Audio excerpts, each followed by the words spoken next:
Hello students, welcome back to the online classes.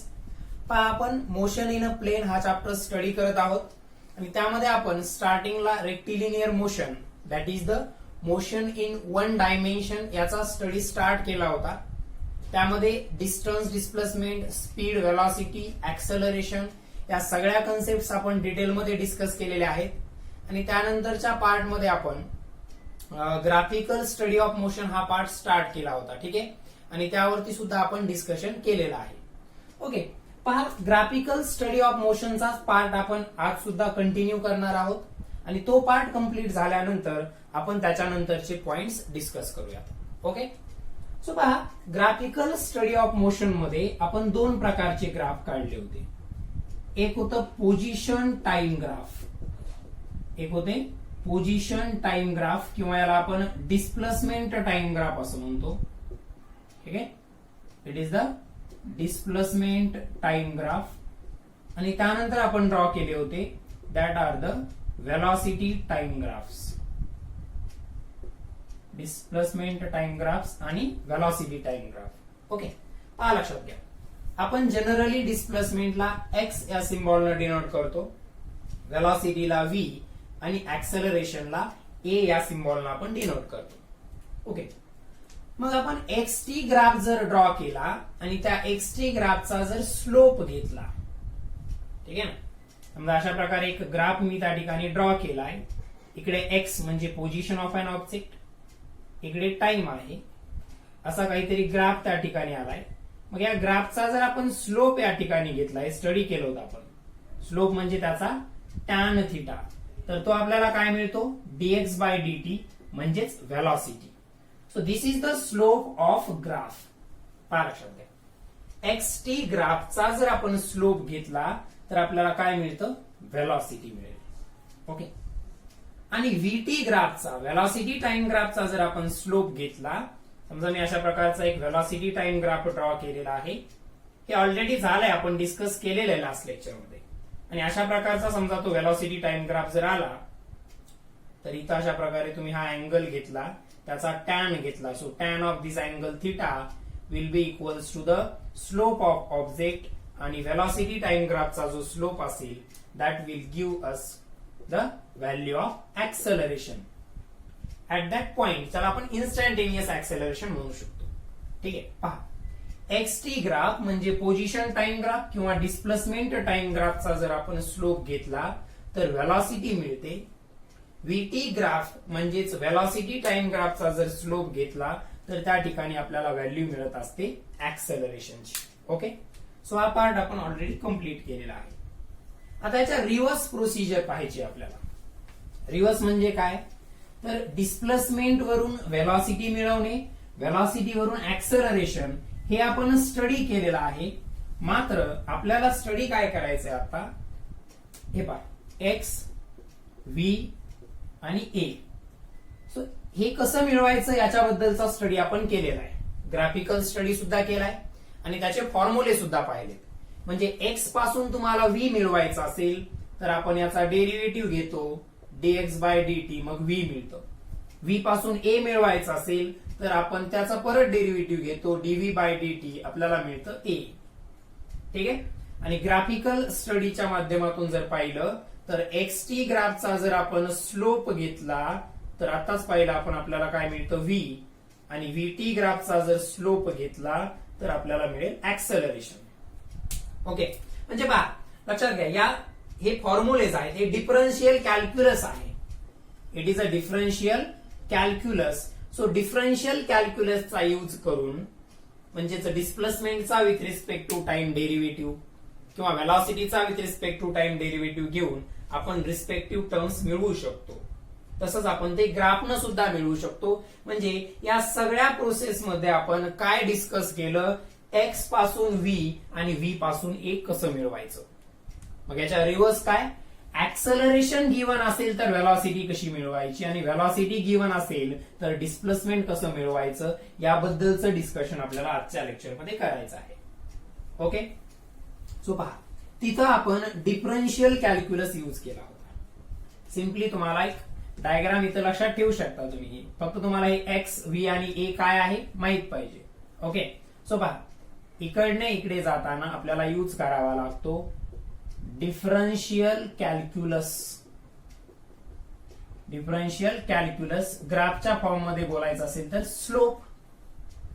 आणि इकडनं इकडे जाण्यासाठी आपल्याला ग्राफच्या अंडरचा एरिया घ्यावा लागतो. आणि कॅल्क्युलसचा जर विचार केला तर आपल्याला या ठिकाणी इंटिग्रल कॅल्क्युलस यूज करावा लागेल.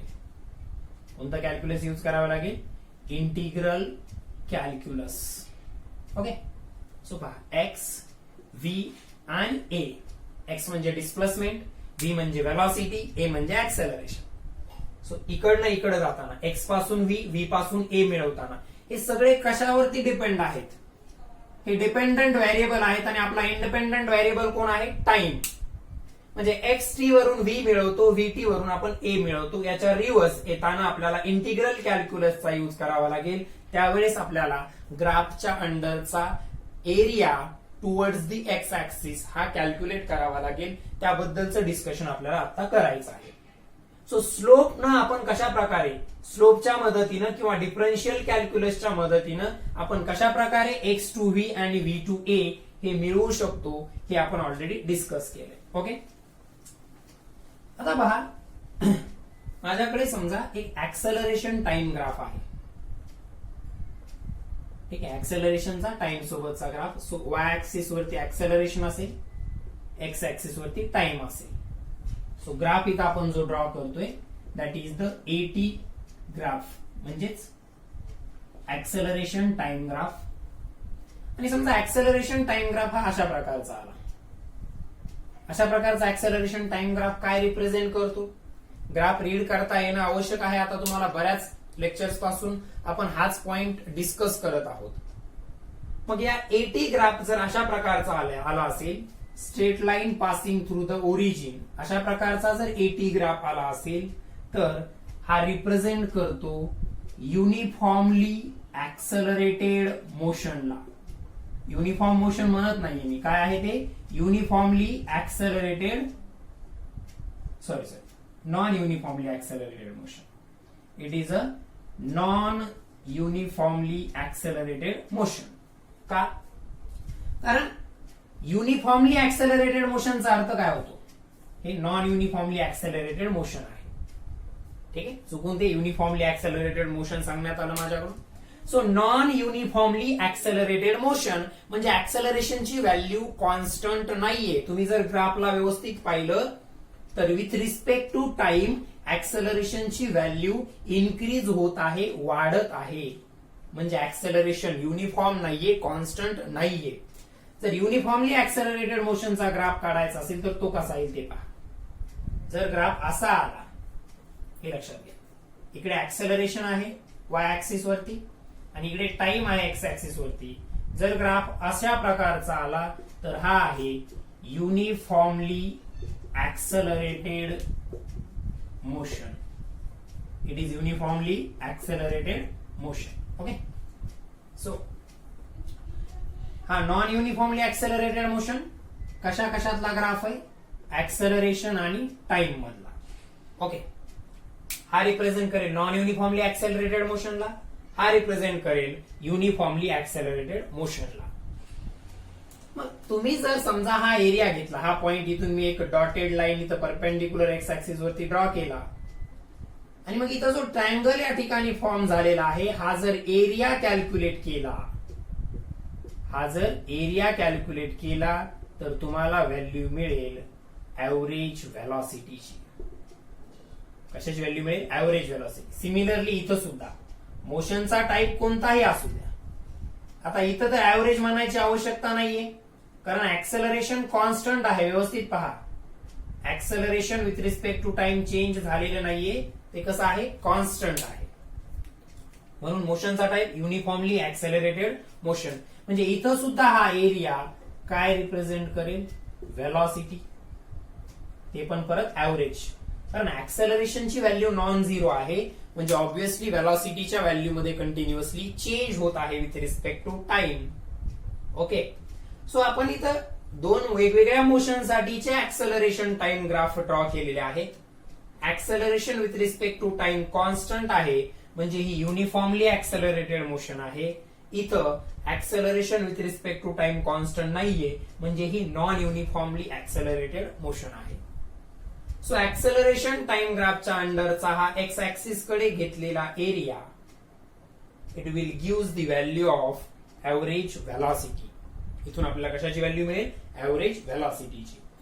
सो या एक्झाम्पल मध्ये आपण एरिया कसा कॅल्क्युलेट करणार?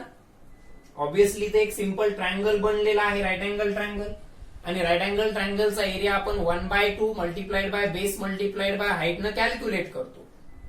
ठीक आहे. सो सध्या एवढंच लक्षात ठेवा, आपण ती कॅल्क्युलेशन्स कसे करायचे ते नंतर पाहूया. 80 टाइम ग्राफचा जो एरिया असेल इथं डायग्राम मध्ये दाखवलेला, it will give us a value of average velocity. तो आपला कशाची व्हॅल्यू देणार आहे? ऍव्हरेज व्हेलॉसिटीची. ठीक आहे. याला व्यवस्थित नोट डाऊन करून घ्या. आता पहा, हे झालं ऍक्सेलरेशन टाइम ग्राफचा जर आपण एरिया घेतला तर आपल्याला काय मिळालं? व्हेलॉसिटी. ओके. आता व्हेलॉसिटी टाइम ग्राफचा एरिया घेतला तर काय मिळेल त्यावरती डिस्कशन करूया. ग्राफ आता मी वेगवेगळे ड्रॉ करणार नाहीये, कोणत्याही एका प्रकारचा ड्रॉ करेल, कारण प्रत्येक मोशन साठीचे ग्राफ्स आपण ऑलरेडी डिटेलमध्ये एक्सप्लेन केलेले आहेत. ओके. सो पहा, समजा माझ्याकडे आता थोडा कर्व टाइपचा ग्राफ इथं ड्रॉ करतोय मी. सो हे अशा प्रकारचा आहे. ठीक आहे. सो वाय ऍक्सिस वरती आपण घेतली आहे व्हेलॉसिटी आणि एक्स ऍक्सिस वरती आपण घेतलेला आहे टाइम. अँड लेट्स सपोज हा व्हेलॉसिटी टाइम ग्राफ जो आहे हा अशा प्रकारचा आहे, कर्व या पॉइंट पासून या पॉइंट पर्यंत. ठीक आहे. सो हा जो पॉइंट आहे या पॉइंटचे कोऑर्डिनेट्स पहा आणि या पॉइंटचे कोऑर्डिनेट्स पहा. समजा या पॉइंटचा व्हेलॉसिटी कोऑर्डिनेट म्हणजे V1 आहे आणि टाइम कोऑर्डिनेट जर घेतला म्हणजे एक्स कोऑर्डिनेट तर हा समजा T1 आहे. या पॉइंटचा जर विचार केला तर याचा टाइम कोऑर्डिनेट जो आहे म्हणजेच एक्स कोऑर्डिनेट हा समजा T2 आहे आणि त्याच पॉइंटचा व्हेलॉसिटी कोऑर्डिनेट म्हणजे वाय कोऑर्डिनेट जर तुम्ही कन्सिडर केला तर तो समजा V2 आहे. ओके. सो पहा, आता आपण ड्रॉ केलेला आहे VT ग्राफ. काय ड्रॉ केले? VT graph. आणि VT ग्राफच्या अंडरचा हा जो एरिया इथं आहे, हा जो एरिया इथं दिसतोय तुम्हाला, हा कर्व पहा. हा ग्राफ कसा आहे? असा कर्व आहे. ओके. आणि खाली हा जो एरिया येणार आहे एक्स ऍक्सिस कडे, हा एक्स ऍक्सिस हा वाय ऍक्सिस, हा एरिया आपल्याला डिस्प्लेसमेंट मिळवून देईल. काय मिळवून देईल? डिस्प्लेसमेंट. ओके. ते कशा प्रकारे? तर तुम्हाला हा एरिया कॅल्क्युलेट करावा लागेल. आता त्यामध्ये एक गोष्ट काय आहे पहा, समजा जर व्हेलॉसिटी टाइम ग्राफ असा राहिला असता, हा व्हेलॉसिटी टाइम ग्राफ जर असा राहिला असता तर तुम्ही हा एरिया इझिली कॅल्क्युलेट करू शकला असता, कारण इथं एक्झॅक्टली काय आहे? ट्रायंगल. मग हे पहा, इथून इथपर्यंतचा हा टाइम म्हणजे बेस झाला आणि हे या पॉइंट पर्यंतची ही व्हेलॉसिटी म्हणजे ही हाईट झाली. Okay. So 1/2 multiplied by time म्हणजे बेस आणि व्हेलॉसिटी म्हणजे हाईट. सो इथं काय मिळालं असतं आपल्याला? डायरेक्टली लगेच डिस्प्लेसमेंट. ओके. सो इथं सुद्धा पहा, व्हेलॉसिटी टाइम ग्राफच्या अंडरचा एरिया इथं सुद्धा डिस्प्लेसमेंटच आपल्याला मिळवून देईल. मात्र इथं प्रॉब्लेम काय आहे? हा एरिया कॅल्क्युलेट कसा करायचा? हा एरिया कॅल्क्युलेट कसा करायचा? कारण इथं तर अशा प्रकारचा कर्व फॉर्म झालेला आहे. इथं अशा प्रकारचा काय फॉर्म झालेला आहे? कर्व फॉर्म झालाय. इथं सिंपल जॉमेट्री होती, इथं ट्रायंगल होता. पहिल्यांदा कन्सेप्ट काय आहे?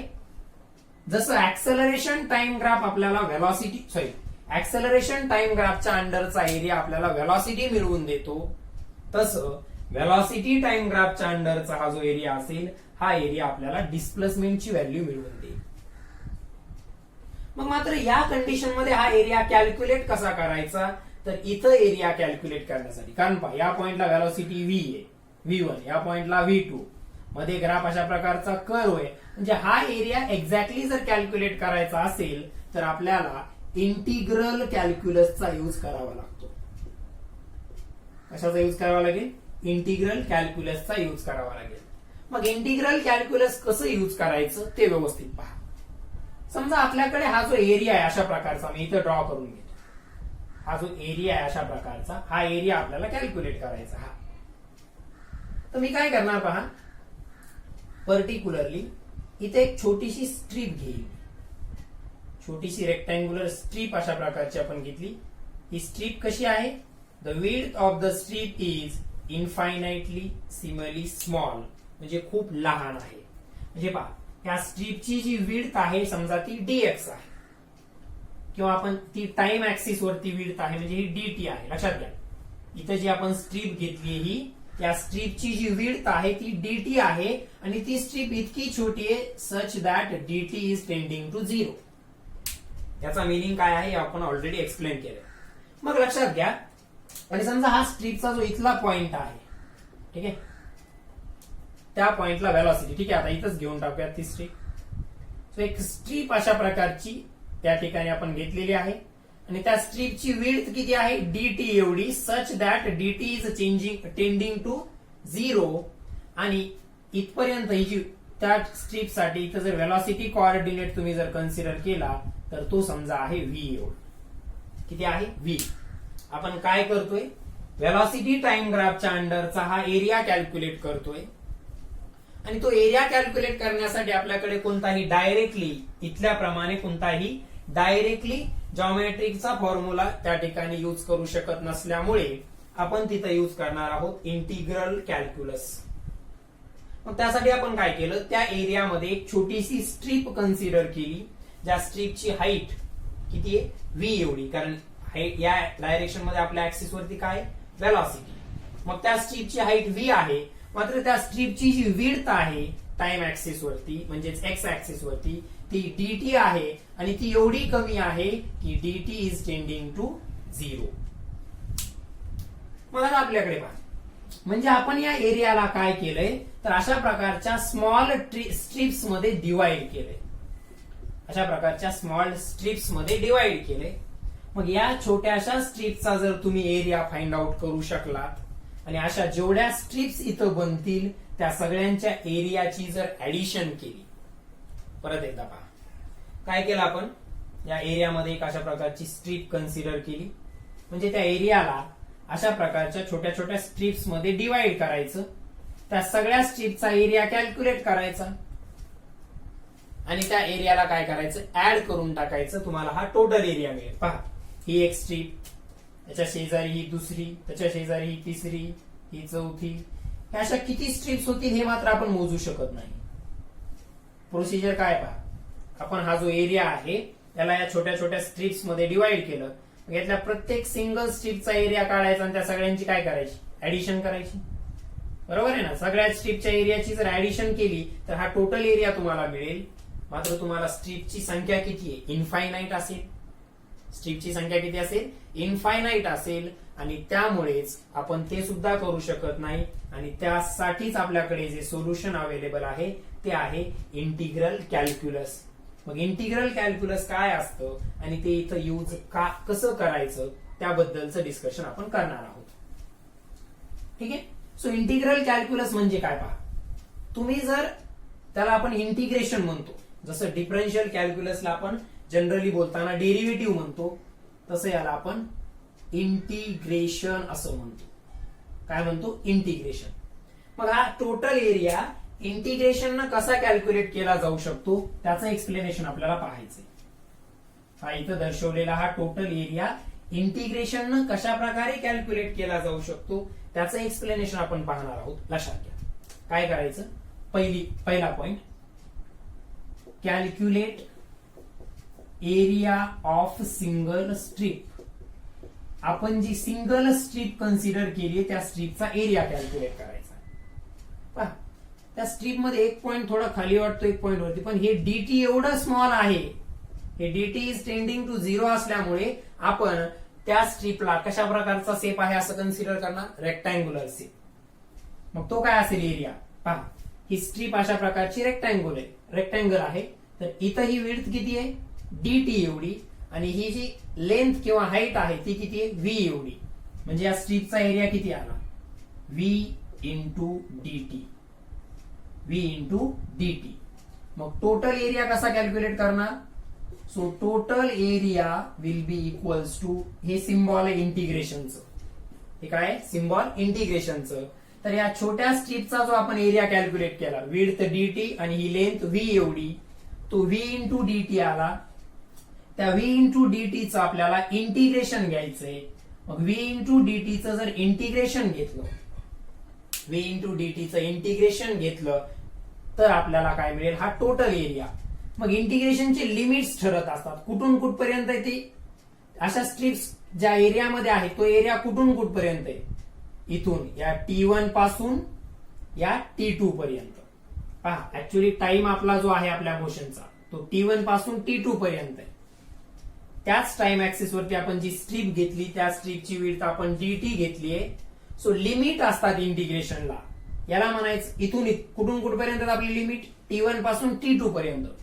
सो जो सुरुवातीचा असतं त्याला इथं लिहायचं T1 आणि जे दुसरं असतं त्याला इथं लिहायचं T2. याला म्हटलं जातं लोअर लिमिट, याला काय म्हटलं जातं, लोअर लिमिट, आणि याला म्हटलं जातं अप्पर लिमिट. पहा परत एकदा सुरुवातीपासून आपल्याला हा एरिया कॅल्क्युलेट करायचा होता व्हेलॉसिटी टाइम ग्राफच्या अंडरचा. तो व्हीटी ग्राफ जो होता त्याचा एरिया आपल्याला कॅल्क्युलेट करायचा होता, कारण त्यावरून आपल्याला काय मिळणार आहे, डिस्प्लेसमेंट. मात्र तिथं कोणताही पर्टिक्युलर जॉमेट्रिक स्टेप नाहीये ज्याचा डायरेक्ट फॉर्म्युला यूज करून आपण तो एरिया कॅल्क्युलेट करू शकतो. त्यासाठी आपण एक मेथड यूज करणार आहोत, दॅट इज द इंटिग्रेशन. मग त्या एरियाला आपण अशा स्मॉल स्ट्रिप्स मध्ये डिवाइड केलं, त्यामधली एक स्ट्रीप आपण कन्सिडर केली जिची विड्थ dt आहे, such that dt is tending to 0 आणि हाईट v एवढी आहे. ती स्ट्रीप अप्रॉक्सिमेटली एक रेक्टँगल आहे, तर त्या स्ट्रीपचा एरिया येईल v इंटू dt, हे dt मल्टिप्लाइड बाय हे v. आणि त्या एरियाचं जर तुम्ही इंटिग्रेशन घेतलं कुठून कुठपर्यंत, लिमिट लोअर लिमिट T1 पासून अप्पर लिमिट T2 पर्यंतचं, तर तुम्हाला त्या ठिकाणी काय मिळेल, हा टोटल एरिया मिळून जाईल. दिस इज द प्रोसिजर. मग त्यासाठी तुम्हाला इंटिग्रेशनचे रूल्स माहित पाहिजेत, जसं डेरिव्हेटिव्हचे रूल माहित करून घेतले आपण. पण मी डायरेक्टली फॉर्म्युले सांगणार आहे, कारण ज्यांचा मॅथ ग्रुप आहे त्यांना ते integration 2-3 chapter separately mathematics 12th standard मध्ये स्टडी करायचे. जे बायोलॉजी ग्रुपचे आहेत किंवा मॅथ ग्रुपच्या वाल्यांनी सुद्धा सध्या तरी जेवढं आपण इथं घेतोय त्या कॅल्क्युलस बद्दलचं एक्सप्लेनेशन तेवढंच लक्षात ठेवायचं आहे. ओके, सो तुम्हाला आता इंटिग्रेशन घ्यायचं हे तर नक्की झालं, का घ्यायचं त्याचं सुद्धा एक्सप्लेनेशन आपण त्या ठिकाणी पाहिलं आहे. मग आता इंटिग्रेशन असं असतं, इंटिग्रेशन ऑफ एक्स डीएक्स. कोणता व्हेरिएबल आहे, एक्स, त्याच्यात होणारे चेंजेस, याच्यातला सगळ्यात स्मॉल चेंज त्याला आपण काय केलं, जसं टाइम असेल तर असं घेऊ, ठीक आहे, टी डी टी, ठीक आहे. मग इथं काहीतरी लिमिट असेल ए, इथं काहीतरी लिमिट असेल बी. मग समजा या टीचा पॉवर जर एन असेल, पहिला रूल, हे लिमिट कशी पुट करायची आपण नंतर पाहूया. पहिल्यांदा इंटिग्रेशन कॅल्क्युलेट, हे एवढं सिम्बॉल इंटिग्रेशनचं आहे. पहिल्यांदा इंटिग्रेशन कॅल्क्युलेट करून मग या T1 T2 चा विचार करायचा असतो. तर पहिल्यांदा पहा इंटिग्रेशन कॅल्क्युलेट कसं केलं जातं. So integration of T to the power N dt हे काय असतं, आपण डेरिव्हेटिव्ह मध्ये काय केलं होतं, हा एन समोर घेतला आणि पॉवर 1 न कमी केला होता. इंटिग्रेशन मध्ये उलट करायचं, हे सिम्बॉल आहे इंटिग्रेशनचं. टीचा पॉवर एन आहे तर टीचा पॉवर 1 न वाढवायचा n+1, म्हणजे टीच्या डोक्यावरती काय आलं, एन होतं तर n+1 आलं, डिवायडेड बाय पूर्ण n+1 ऍज इट इज घ्यायचं. So this is the integration of this. याचं हे काय आहे, इंटिग्रेशन आहे. का घ्यायचंय त्याचं एक्सप्लेनेशन आपण ऑलरेडी पाहिलेले. ओके, सो हा फॉर्म्युला झाला इंटिग्रेशनचा. For example integration of t³ dt काय असेल, तर याचा आन्सर काय असेल, पहा टीचा पॉवर एन होता, आन्सर मध्ये पॉवर 1 न वाढवायचा आहे, म्हणजे टीचा पॉवर किती येईल, 4, डिवायडेड बाय जो पॉवर त्या टीच्या डोक्यावरती आलाय तोच अंक डिनॉमिनेटर मध्ये घ्यायचा, म्हणजे याचं इंटिग्रेशन आलं t⁴ 4 डिवायडेड बाय 4. का कॅल्क्युलेट करायचं इंटिग्रेशन, त्याचं एक्सप्लेनेशन ऑलरेडी इथं सांगितलेलं आहे. त्यातला पहिला आणि बेसिक फॉर्म्युला हा आहे, जो आपल्याला हाच यूज करावा लागणार आहे. आपल्याला मॅक्झिमम हाच यूज करावा लागेल. t⁴n dt, त्याचं इंटिग्रेशन t⁴n+1 पॉवर 1 न वाढला divided by n+1. Okay, so this is the basic formula of integration. मग परत काय करणार तुम्ही, आपला मॅथमॅटिकल मेथड जो सेकंड चॅप्टर आहे तो घ्यायचा. त्यामध्ये इंटिग्रल कॅल्क्युलस घ्यायचं आणि त्याचे जेवढे फॉर्म्युलेज आपल्या फिजिक्सच्या बुकमध्ये त्या इंटिग्रल कॅल्क्युलस मध्ये दिलेले आहेत ते सगळे फॉर्म्युले व्यवस्थित लिहून काढायचे, पाठ करायचे. जो इम्पॉर्टंट आहे सगळ्यात आपल्यासाठी तो हा आहे, बेसिक फॉर्म्युला इंटिग्रेशनचा. ठीक आहे. मग आता तुम्ही अशा प्रकारच्या फॉर्म्युल्यांचा यूज करून जेव्हा इंटिग्रेशन फाइंड आउट करणार तेव्हा तुम्हाला हा टोटल एरिया मिळेल आणि तो व्हीटी ग्राफचा म्हणजे व्हेलॉसिटी टाइम ग्राफचा तो एरिया म्हणजे तुम्हाला डिस्प्लेसमेंटची व्हॅल्यू देईल. सेम तुम्हाला जर ऍक्सेलरेशन टाइम ग्राफ अशा प्रकारचा आला तर सेम प्रोसिजरनं एरिया कॅल्क्युलेट करा. मात्र ऍक्सेलरेशन टाइम ग्राफचा एरिया आपल्याला काय देईल? व्हेलॉसिटी. ठीक आहे. सो आता प्रश्न आपल्याकडे हाच शिल्लक राहिला. ठीक आहे. हे सिम्बॉल इंटिग्रेशनचं आहे.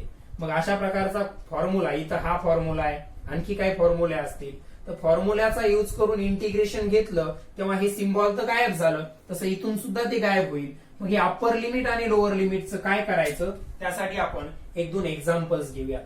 पहिल्यांदा हे समजलं असेल तर व्यवस्थित त्याला नोट डाऊन करून घ्यायचं. ओके. पहा, इंटिग्रेशनचा फॉर्म्युला अप्लाय केल्यानंतर लिमिट्स कसे पुट केले जातात, अप्पर लिमिट आणि लोअर लिमिट पुट कसे केले जातात त्यावरती आपल्याला इथं डिस्कशन करायचंय. ओके.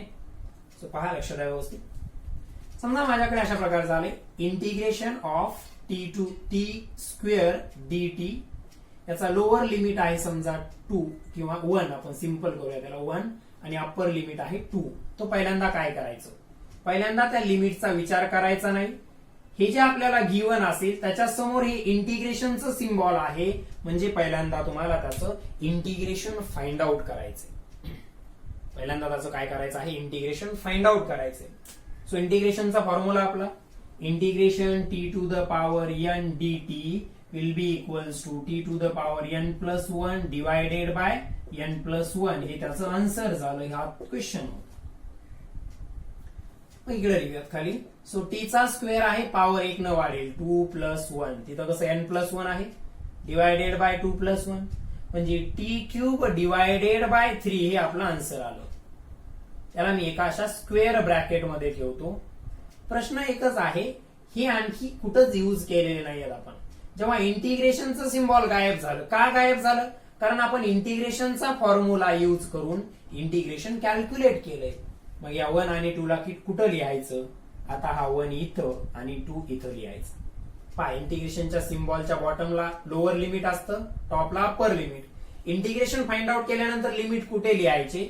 जे इंटिग्रेशनचं आन्सर आलंय त्याला एका स्क्वेअर ब्रॅकेट मध्ये ठेवा. जे इंटिग्रेशनचा आन्सर आलेला आहे त्याला एका स्क्वेअर ब्रॅकेट मध्ये ठेवायचं. लोअरला तो 1, अप्परला तो 2. आता यांचं काय करायचं लक्षात घ्या. सो आपला व्हेरिएबल कोण आहे? टी. आपला व्हेरिएबल कोण आहे? टी.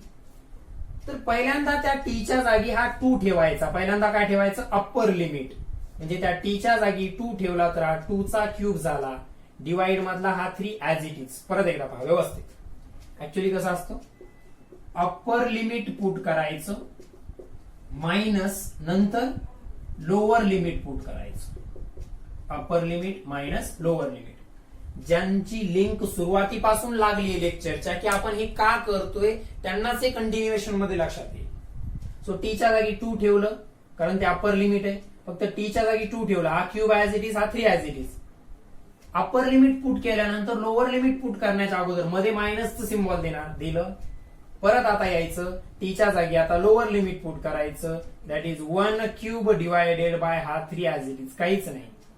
हे जे आपलं आलेलं आहे इथं व्हेरिएबलच्या जागी पहिल्यांदा अप्पर लिमिट पुट केलं, मायनस साइन दिलं, नंतर लोअर लिमिट पुट केलं. So it will be equals to 2 चा क्यूब काय असतो? 8. डिवाइड मध्ये हे 3 ऍज इट इज. मायनस 1 चा क्यूब 1. डिवाइड मध्ये हे 3 as it is. So 8 minus 1 is 7 divided by 3.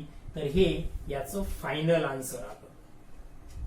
ठीक आहे. This is the final answer of this particular integration.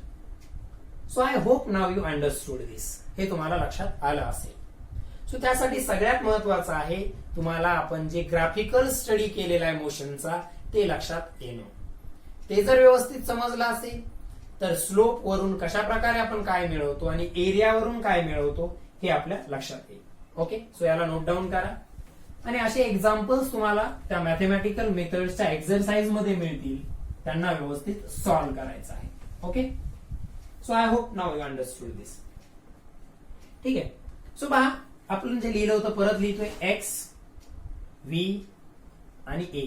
So आपण एटी ग्राफ घेतला आणि या एटी ग्राफच्या अंडरचा जर एरिया कॅल्क्युलेट केला, फिक्स जॉमेट्रिक शेप असेल तर डायरेक्टली फॉर्म्युला यूज करून, आणि नसेल आताच्या प्रमाणे तर इंटिग्रल कॅल्क्युलसचा यूज करून, तर आपल्याला मिळेल व्ही.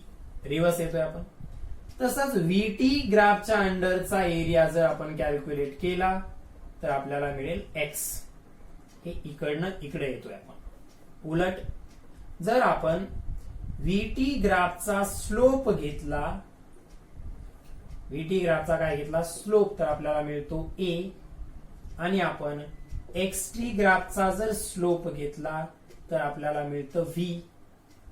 ओके, हे इकडनं इकडं जाताना. ठीक आहे, शॉर्ट ट्रिक मध्ये लक्षात ठेवण्यासाठी.